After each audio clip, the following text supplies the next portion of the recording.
Timnas Indonesia U20 tengah bersiap menghadapi tantangan besar di Piala Asia U20 2025 yang akan digelar di Cina pada 12 Februari hingga 1 Maret. Kompetisi ini menjadi peluang emas bagi Garuda Nusantara untuk mengamankan tiket ke Piala Dunia U20 2025 di Chili. Ketua PSSI, Erick Thohir, menekankan pentingnya mentalitas juara. Sebelum keberangkatan timnas ke Cina, Erick bertemu dengan seluruh pemain, pelatih, dan ofisial untuk memberikan motivasi. Kemarin saya bertemu pemain, pelatih, dan ofisial timnas Indonesia U20 yang akan menuju Shenzhen, Cina, ungkap Erick melalui akun Instagramnya. Ia menambahkan, tidak ada yang tidak mungkin kalau kita berusaha, fokus, dan berjuang dengan mental serta mindset juara. Tim asuhan Indra Syafri ini telah tiba di Cina pada Minggu, 9 Februari, dengan membawa 23 pemain terbaik. Tim Garuda Nusantara akan memulai perjuangan mereka di grup C, bersama lawan-lawan berat seperti Uzbekistan, Iran, dan Yaman. Pertandingan pertama akan digelar pada Kamis, 13 Februari, melawan timnas Iran U20 di Shenzhen Youth Football Training Base Center Stadium. PSSI menetapkan target tinggi bagi tim muda ini, yakni mencapai semifinal Piala Asia U20 2025. Jika berhasil, Jens Raven dan kawan-kawan akan otomatis lolos ke Piala Dunia U20. Bismillah, kita berjuang bersama untuk membawa Garuda ke panggung dunia, ujar Erick penuh optimisme. Kini, perjuangan Garuda Nusantara akan menjadi pembuktian sejauh mana mentalitas juara yang diharapkan bisa membawa mereka melangkah ke pentas dunia. Mampukah mimpi ini terwujud? Kita nantikan perjuangan mereka di Piala Asia U20 2025. Ketua Umum PSSI, Erick Thohir, mengungkapkan rencana penggunaan pesawat charter bagi timnas Indonesia sepulang dari Australia pada laga kualifikasi Piala Dunia 2026. Langkah ini dilakukan untuk memastikan para pemain memiliki waktu istirahat optimal sebelum menghadapi Bahrain, 5 hari setelah laga melawan Soceroos. Menurut jadwal, skuad Garuda akan bertandang ke markas Australia pada 20 Maret 2025 di Sydney. Hanya berselang beberapa hari, tepatnya pada 25 Maret, Indonesia dijadwalkan menghadapi Bahrain di kandang. Erick menjelaskan, pesawat charter ini bertujuan mempercepat perjalanan timnas Indonesia kembali ke tanah air agar waktu persiapan untuk menghadapi Bahrain dapat dimaksimalkan. Insya Allah, tanggal 21 mereka langsung pulang menggunakan pesawat charter. Jadi, tanggal 22, 23, 24 mereka bisa dalam kondisi maksimal dan beristirahat, ujar Erick saat ditemui di Stadion Pakansari, Bogor, Sabtu, 8 Februari 2025. Fasilitas ini juga diharapkan dapat menjaga kebugaran pemain agar terhindar dari kelelahan. Sama seperti ketika para pemain dari Bahrain ke Cina, ini untuk memastikan mereka bisa tampil maksimal, tambah Erick. Pelatih timnas Indonesia, Patrick Kluivert, menetapkan target ambisius dalam 2 laga tersebut. Ia berharap skuad Garuda bisa meraih 4 poin, dengan hasil minimal 1 kemenangan dan 1 hasil imbang. Rencana saya adalah untuk lolos ke Piala Dunia, jadi kami ingin tampil maksimal melawan Australia, dan berusaha keras menghadapi Bahrain, ungkap Kluivert. Namun, pelatih asal Belanda ini menekankan pentingnya menghormati lawan, terutama Australia yang akan bermain di kandang sendiri. Kami ingin 6 poin, tapi target realistis kami adalah 4 poin.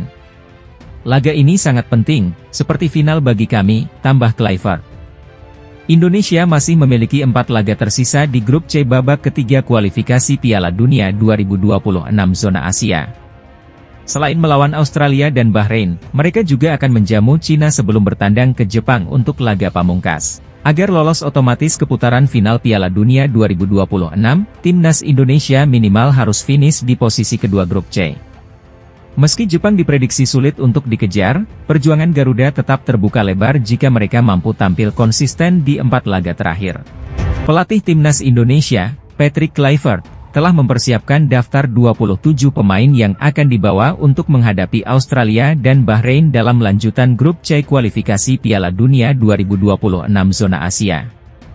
Laga tersebut dijadwalkan berlangsung pada 20 dan 25 Maret 2025.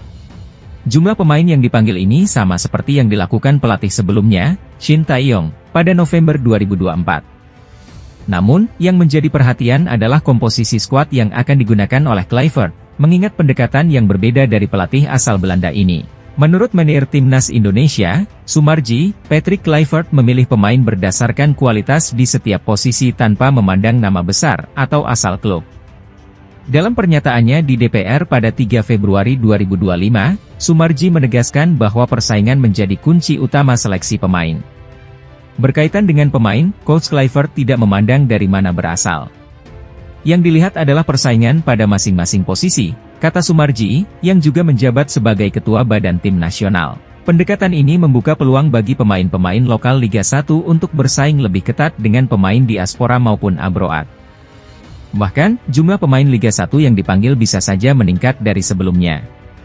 Selain pemain yang sudah sering dipanggil, ada kemungkinan tambahan tenaga baru dari pemain naturalisasi. Penyerang Oxford United, Ula Romeni, dijadwalkan mengambil sumpah sebagai warga negara Indonesia, WNI, di Belanda pada 8 Februari 2025. Kehadiran Romeni akan menambah daya gedor skuad Garuda. Selain itu, PSSI juga tengah merampungkan proses naturalisasi Jairo Riedewald, gelandang berusia 28 tahun yang bermain di Liga Inggris.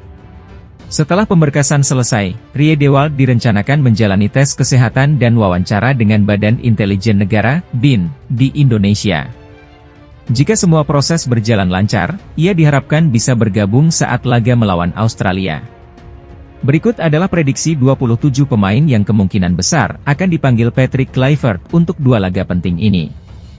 Kiper, Martin Paes, Emil Audero, Hernando Ari. Bek, Jay Itzes, Mees Hilgers, Rizky Ridho, Kevin Dix, Justin Hubner, Kelvin Verdong, Elkan Bagot, Shane Patinama, Sandy Walsh, Asnawi Mangkualam, Pratama Arhan.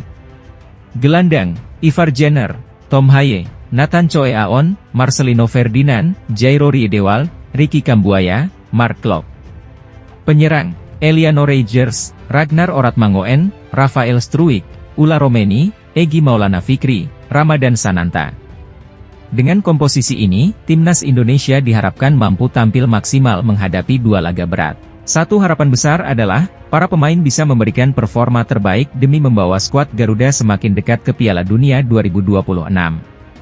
Menarik untuk menyaksikan bagaimana Patrick Kluivert meramu strategi dan memanfaatkan potensi pemain yang dimilikinya untuk mencuri poin penting dari Australia dan Bahrain.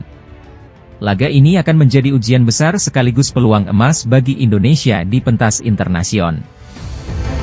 Anggota Komisi X DPR RI resmi memberikan izin kepada 3 pemain keturunan Eropa untuk menjalani proses naturalisasi demi memperkuat Timnas Indonesia di babak kualifikasi Piala Dunia 2026. Keputusan ini diambil dalam rapat kerja bersama Menteri Pemuda dan Olahraga, Menpora, Dito Aryo Tejo dan perwakilan PSSI pada Senin, 3 Februari 2025. Dalam rapat tersebut, DPR, Menpora, dan PSSI membahas kebutuhan Timnas Indonesia untuk menghadapi berbagai kompetisi internasional, termasuk target besar lolos ke Piala Dunia 2026. Setelah melalui diskusi yang mendalam, Komisi X DPR akhirnya menyetujui langkah naturalisasi ini dengan pertimbangan strategis untuk meningkatkan kekuatan skuad Garuda di kancah dunia.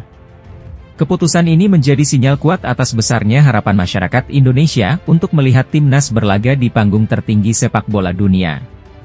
Dukungan penuh dari berbagai pihak menjadi kunci untuk mewujudkan mimpi yang telah lama dinantikan tersebut. Sebagaimana diketahui, sepak bola Indonesia memiliki sejarah panjang yang dipenuhi pasang surut. Dari kegagalan hingga angan-angan yang tak terwujud, bahkan pernah mengalami sanksi FIFA akibat konflik internal di tubuh PSSI. Skuad Garuda juga sering gagal mendominasi di ASEAN dan belum pernah meraih gelar juara AFF. Namun, keadaan kini mulai berubah. Indonesia menjadi satu-satunya wakil ASEAN yang berhasil melaju hingga babak ketiga kualifikasi Piala Dunia 2026 zona Asia. Pencapaian ini membuat sejumlah negara ASEAN merasa terancam dengan kebangkitan sepak bola Indonesia. Langkah naturalisasi ini diharapkan menjadi langkah strategis untuk memperkuat skuad. Ketiga pemain keturunan yang akan dinaturalisasi diproyeksikan menjadi bagian penting dari Timnas dalam menghadapi laga-laga berat di kualifikasi. Dengan semangat kebersamaan dan dukungan dari seluruh elemen bangsa, Timnas Indonesia akan berjuang maksimal untuk membawa nama merah putih berkibar di panggung dunia. Semua pihak kini berharap para pemain menunjukkan performa